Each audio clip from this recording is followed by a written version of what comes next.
Welcome to SP smart hybrid schooling system. बेटा आज हम लोग जो है कि एक क्वेश्चन करते हैं, है ना, क्योंकि बार बार आपको पूछा जाता है।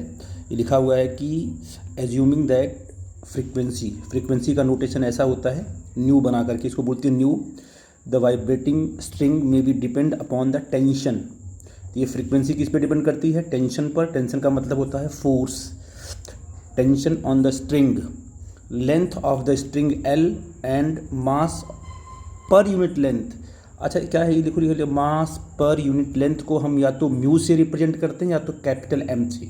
ये आपका है मास पर यूनिट लेंथ, याद रखना इस बात को। एक स्ट्रिंग है ना, जब कोई स्ट्रिंग आपकी स्ट्रेच होती है ना, खिंची हुई होती है ऐसे, तो उसमें टेंशन भी होगा, है ना। उसमें अगर ये वाइब्रेट करेगी ऐसे ऐसे करती है ना, वाइब्रेट करती है स्ट्रिंग, वाइब्रेट करती है, तो इसमें फ्रीक्वेंसी भी होगी और साथ में इसका होगा मास per unit length. Capital M दिया हुआ है क्वेश्चन में, तो इसका मतलब क्या है कि मास पर यूनिट लेंथ, याद रखना। ठीक है बेटा जी। तो हमें प्रूफ क्या करना है? Proof that frequency 1/2L root T/M। ठीक है बेटा जी। बेटा यहाँ पर T आपका टेंशन है, M आपका मास पर यूनिट लेंथ है और L आपका सिंपल लेंथ है। तो फ्रीक्वेंसी का क्या होता है? फ्रीक्वेंसी का होता है फार्मूला 1/टाइम पीरियड, मतलब T-1 हो जाएगा ये। टेंशन क्या होता है? ये फोर्स होता है। क्या फार्मूला होगा? ML T-2 होता है।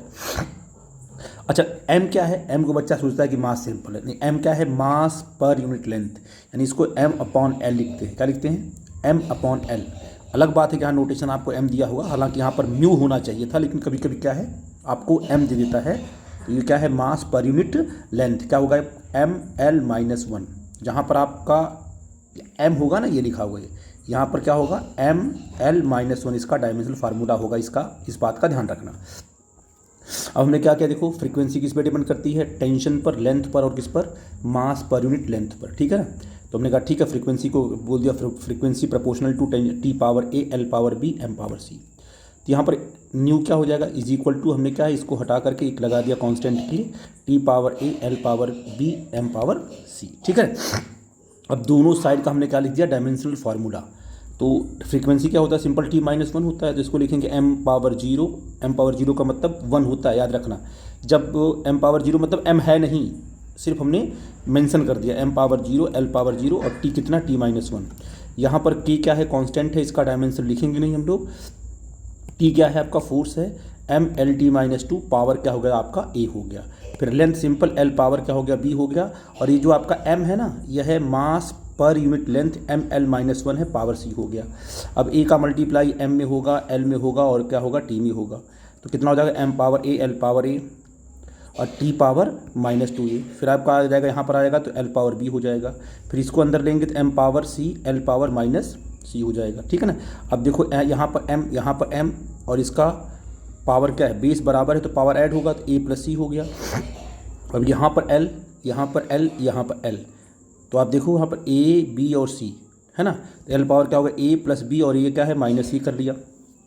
T आपका अकेला T⁻-2 ये हो गया। ठीक है ना। तो इस तरीके से आपने इसको, इसका डायमेंशनल फार्मूला पॉइंट आउट कर दिया।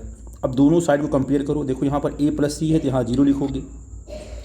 A+C इज इक्वल टू क्या लिखा हमने? 0 लिख दिया। फिर A+B-C क्या लिख दिया हमने? 0 लिख दिया। ठीक है ना।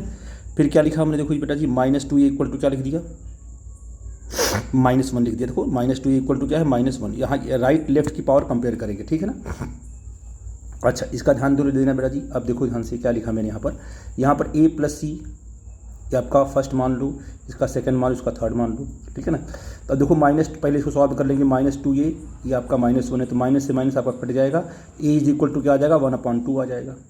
अच्छा इस A की वैल्यू कहाँ रख देंगे? यहाँ रख देंगे, यहाँ पर। तो हमें C की वैल्यू आ जाएगी। इसको जब ट्रांसफर करेंगे तो जाएगा तुम्हारा क्या है? 1/2 + C is equal to 0। C क्या हो जाएगा आपका? -1/2 हो जाएगा। ठीक है जी।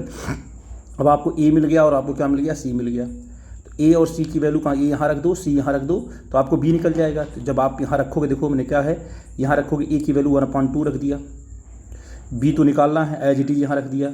C की वैल्यू क्या है? C आपका है -1/2। जब यहाँ -1/2 रखोगे तो यहाँ माइनस पहले से लगा हुआ है, इसको प्लस कर देगा तो +1/2 हो जाएगा। तो ये 1/2 है, ये 1/2 है, दोनों प्लस में है तो 1 हो जाएगा ना।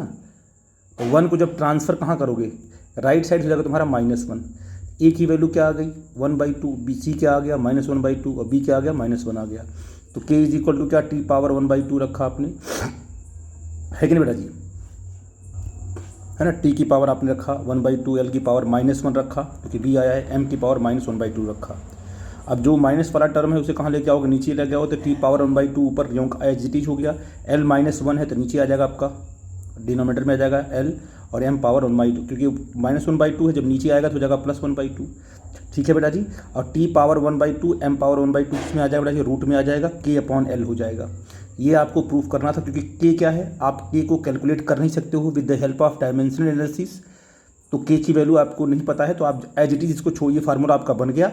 और अगर आपको पता है कि k इज इक्वल टू क्या आना है 1/2, कैसे आना आपको नहीं पता, इसका दूसरा मेथड निकालने का है, तो 1/2l कर दोगे, नहीं तो आप यहीं भी छोड़ दोगे तभी आपका रिजल्ट सही होगा। तो आपने फार्मूला डिराइव कर दिया कि frequency is equal to t/l root में t/m। यही आपको प्रूव करना था। आई थिंक मेरी बात आप समझ गए बेटा जी। अब मैं आपको अगली वीडियो में अगला क्वेश्चन कराऊंगा, ठीक है। Thank you.